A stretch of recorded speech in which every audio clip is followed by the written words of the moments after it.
if you have any of the ingredients in this video, this recipe is a must try. It's simple, it's easy, there's not a lot of equipment, it just doesn't even require a lot of skill. You just need a few ingredients and you're perfect to go.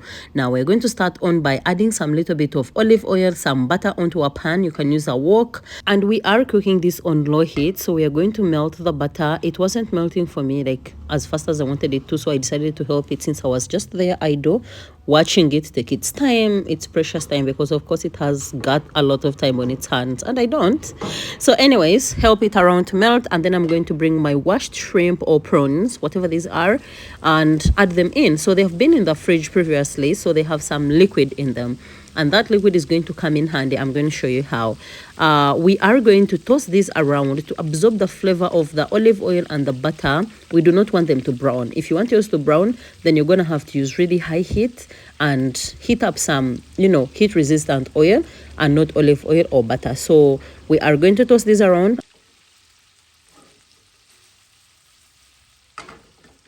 The shrimp cook really, really fast, so you don't have to worry about them.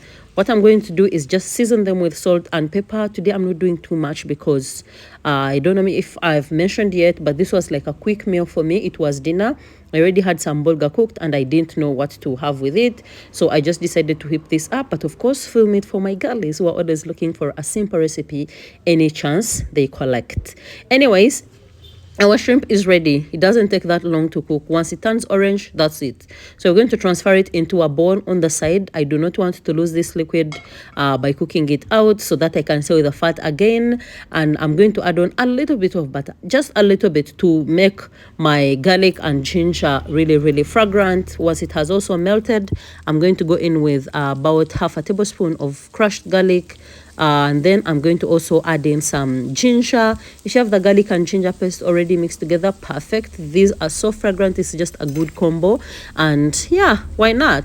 So I'm going to add these in, toss them around. Once they are super, super fragrant, I'm going to go in with my vegetables. In this case, it's broccoli. If you're using any other extra vegetables, this is the stage you add them in to first absorb that flavor. One thing about broccoli is it's going to take whatever you provide with it. Broccoli, it's just going to absorb that flavor, and that is what it's going to give. So at this stage, it's absorbing the butter, it's absorbing the garlic, the ginger, and all the goodness that comes within. So I'm going to also season them with some salt and pepper. Of course, as always, we must season our food, and you need to season as you go, not just once, maybe not just in the beginning or at the end. So it means you have to taste your food here and there. Don't ask me I'm tasting the broccoli, I'm just winging it, but I did taste the liquid later on. But anyways, what you're going to do right now is cover it immediately to make sure you trap in some steam, which is going to help steam up that broccoli for it to be ready and at least crunchy but cooked. And then we are going to return our shrimp and look at the liquid gold. It's what is going to steam up and bring in the flavor. It already had butter and olive oil, and then the shrimp juices, of course. So it's just perfect. We are not going to make a side sauce of soy sauce or cornstarch or anything. We don't need any thickeners. This is so quick. I made it in I think 30 minutes. But anyways, I went on ahead and added in some light soy sauce, some Worcestershire sauce, and some red chili powder, just to bring in a slight kick, like a good amount of heat. And then toast this around, and pretty much that was it for this recipe.